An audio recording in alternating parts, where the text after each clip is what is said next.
बसो तुम आए नैनन में, सिमट कर एक यह होना, दुई है दूर हो जावे, दृष्टि जो तुम्हें धरना। आज हम ऐसी कोशिश करें कि जिससे वो गुरु, वो शब्द, वो परमात्मा हमें अपने अंतर में दिखाई देने लगे। हम ऐसा उपाय करें। उपाय करने पर, प्रार्थना करने पर ये सब कुछ संभव हो जाता है। जैसे स्वामी जी महाराज ने कहा है, बसो तुम आए नैनन में। अगर वो परमात्मा, वो शब्द, वो गुरु हमारे अंतर में, हमारे नैनों में, अंतर में वो बस जाए तो भाई ये जो द्वैत है हमारे अंदर से, वो हमेशा के लिए खत्म हो जाएगा। जो हमारा ख्याल 9 द्वारों में फंस कर बाहर की ओर रहता है, वो 9 द्वारों से सिमट कर एक हो जाता है। यानी इस जगह जहां कहते हैं आज्ञा चक्र है, यहां पर हमारा ध्यान बस जाता है। और कहते हैं कि दृष्टि ज्योत में धरना। इसका मतलब है जब ये ऐसी अवस्था आ जाती है तो अंतर में वो ज्योत है, वो हमें दिखाई देने लगती है। दृष्टि ज्योत में धरना, हमारी जो ख्याल है वो अपने आप इस ज्योति को धारण कर लेता है या ज्योति के साथ एक हो जाता है। दीपक देखा गैब का, बिन बाती बिन तेल। वह अगम की ज्योत जो है वो हमें अपने अंतर में दिखाई देती है। दीपक देखा गैब का, वो बगैर बाती के, बगैर किसी रोगन के, बगैर किसी दिए के वो अपने आप चलता है और जो हमें दिखाई देता है। ऐसी अवस्था हम में से बहुत कम लोगों की होगी और सभी चाहते हैं कि ऐसी अवस्था बन जाए। और ऐसी अवस्था बनने के लिए क्या करना होगा भाई? मेहनत करनी होगी। और मेहनत कहीं बाहर जाकर नहीं करनी है, वो मेहनत हमें अपने अंतर में ही जाकर करनी पड़ेगी, तभी ऐसा होगा। अंतर में देखो, बाहर देखने की बजाय अंतर में देखो, तब समझ में आएगा। कहते ना, अंतर ज्योत निरंतर बाणी, साचे साहिब स्यू लिवलाई। वो साचा साहिब जो है, वो जो परमात्मा है, जो गुरु है, वो हमारे अंतर में बैठा हुआ है। और ये बात उस सच्चे साहिब ने कही है कि वो ज्योति जो है, वो वाणी जो है, वो हमारे अंतर में निरंतर जल रही है और वो ध्वनि जो है वो निरंतर हो रही है। बस हमारा ख्याल उसके साथ नहीं जुड़ा है। तो आज हमें उसके साथ अपने ख्याल को जोड़ना है। उसके लिए क्या करना है?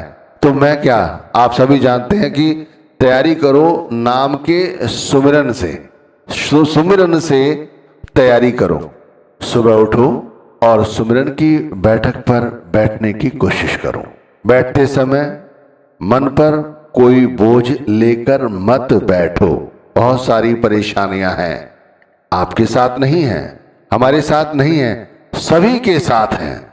जो इस संसार में है भाई, वो दुखी है। कोई ना कोई चिंता सभी को लगी हुई है। इसीलिए सुमिरन की बैठक पर बैठते हैं और मन पर बोझ लेकर बैठते हैं नहीं, बिल्कुल शांत चित्त होकर बैठो और बैठकर कुछ देर गुरु का ध्यान किया करो। पहले गुरु का ध्यान करो। जब गुरु का ध्यान थोड़ा होने लगे, फिर संकल्प लो। ऐसा संकल्प लो कि अपने मन को नाम जपते समय बहिर्मुखी होने से बचाएंगे।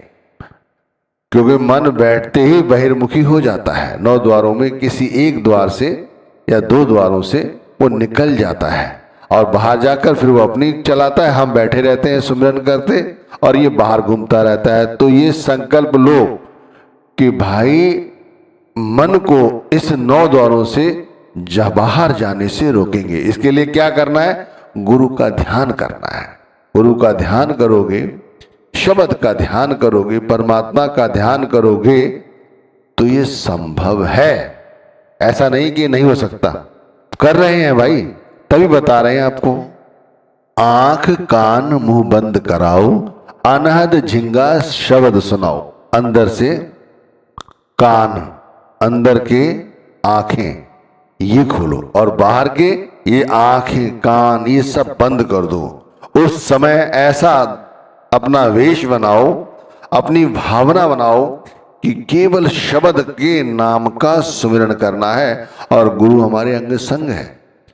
साक्षात गुरु अंदर हमारे अंदर बैठा हुआ है। शब्द ही तो है परमात्मा, और शब्द गुरु ने दे दिया, और शब्द जप रहे हो तो परमात्मा अंदर बैठा हुआ है, गुरु अंदर बैठा हुआ है। इस तरह का यदि अभ्यास करोगे तो बहिर्मुखी होने से बचोगे।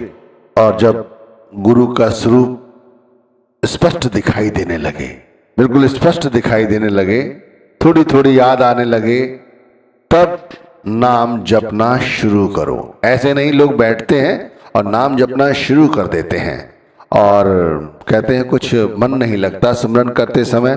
तो मैं उन लोगों से कहना चाहता हूँ, पहले थोड़ी देर बैठो, बैठकर मन पर कोई बोझ ना लो, कोशिश करो, संकल्प लो कि मन को 9 द्वारों से बाहर नहीं जाने देंगे, कोशिश करेंगे। गुरु के स्वरूप के साथ जोड़ोगे तो ये संभव हो जाएगा। और जब गुरु का स्वरूप स्पष्ट नजर आने लगे तब नाम जपना शुरू करो। इससे क्या है, भजन मिलेगा, हमारा ख्याल बहिर्मुखी नहीं होगा। और यदि ऐसा हो कि जैसे ही गुरु का स्वरूप आए नाम जपना शुरू कर दिया, फिर थोड़ी देर में गुरु का स्वरूप गायब होने लग जाए, जैसा होता है कि गुरु के स्वरूप हट जाता है और बातें अन्य सामने आ जाती हैं, तभी उसी समय अपना जो ख्याल है वो गुरु की लीलाओं की ओर ले जाओ। गुरु की लीलाओं का अर्थ यह है कि गुरु से जैसे हमारा संबंध बना हुआ है, जैसे जैसे वो याद करो। जैसे उन्होंने जिस वक्त नाम दिया था वो याद किया करो, उस समय उन्होंने किस तरह से हमें नाम दिया था, कैसे कैसे नाम के विषय में समझाया था, क्या कहा था।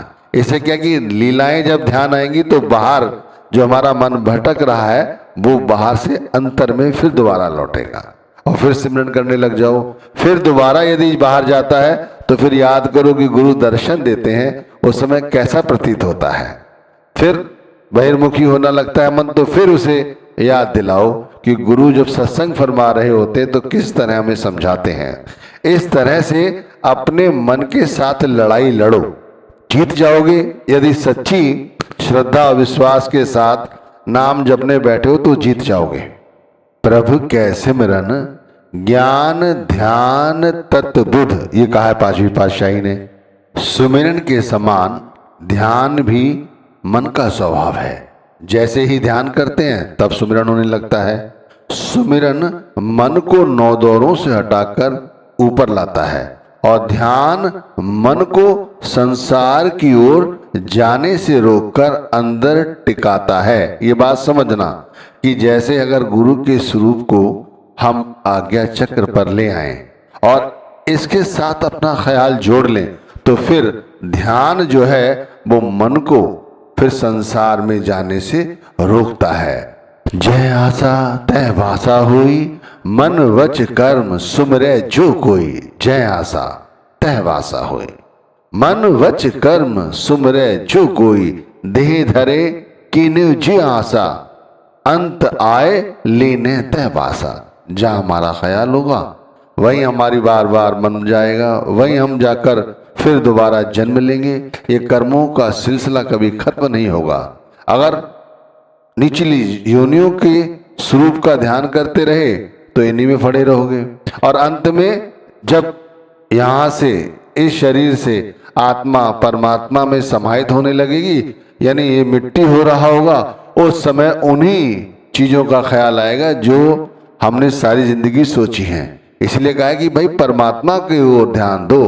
ध्यान पेड़ पौधों, धन संपत्ति, स्त्री परिवार, इनकी ओर लगाए रहे तो फिर इन्हीं में ही पड़े रहोगे और फिर दुखी होगे, सारा जन्म खर्च चला जाएगा। ध्यान रखिए।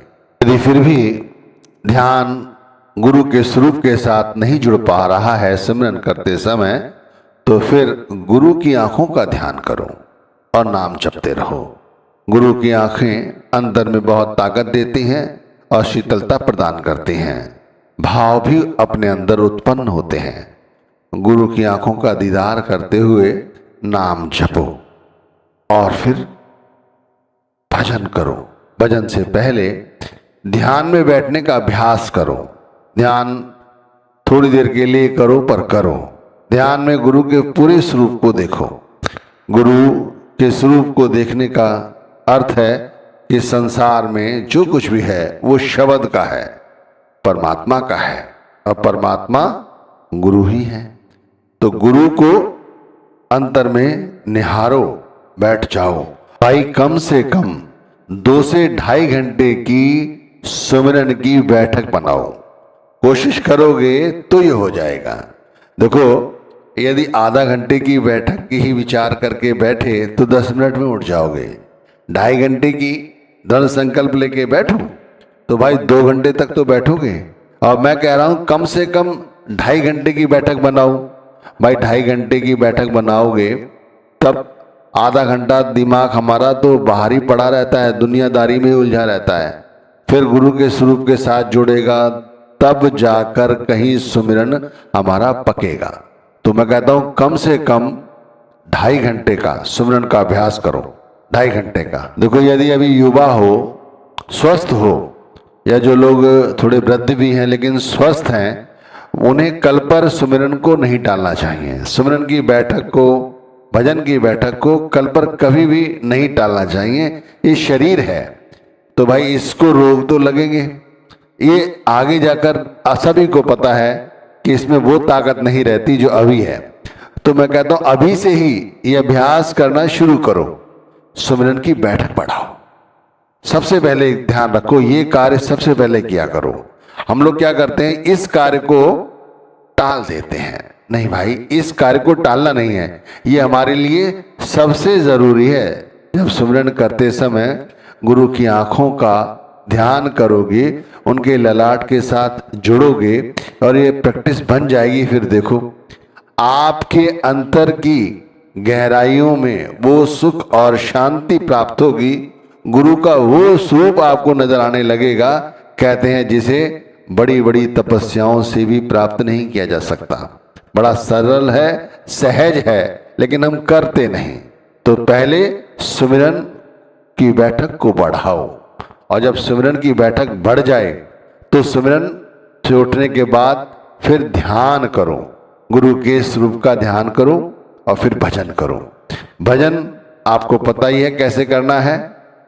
बिल्कुल शांत चित्त होकर, अंतर की समस्त कामनाओं को त्याग कर, बाहर के कानों को बंद करके अंतर के कानों को खोलने की कोशिश करनी है। अंतर के कानों को, अगर एक बार ये अंतर के कान खुल जाएं, अंतर के पैर खुल जाएं, अंतर की जीभ खुले, सब कुछ अंतर में हो, बाहर नहीं। बाहर क्या होता है, हम तो बाहरी आंखों से जो देखते हैं वही सच मानते हैं, जो हम जहाँ चलते हैं उन्हीं को सच समझते हैं। उस जगह पर ना बाहर के पैर, ना हाथ, ना जीभ, कुछ भी इनकी आवश्यकता नहीं पड़ती। कहा है ना, अखी वाजो वेखना बिन कन्ना सुनना, पैरा वाजो चलना बिन हत्था करना, जीव है वाजो बोलना यूं जीवत मरना, नानक हुक्म पछाड़ के तो खस में मिलना।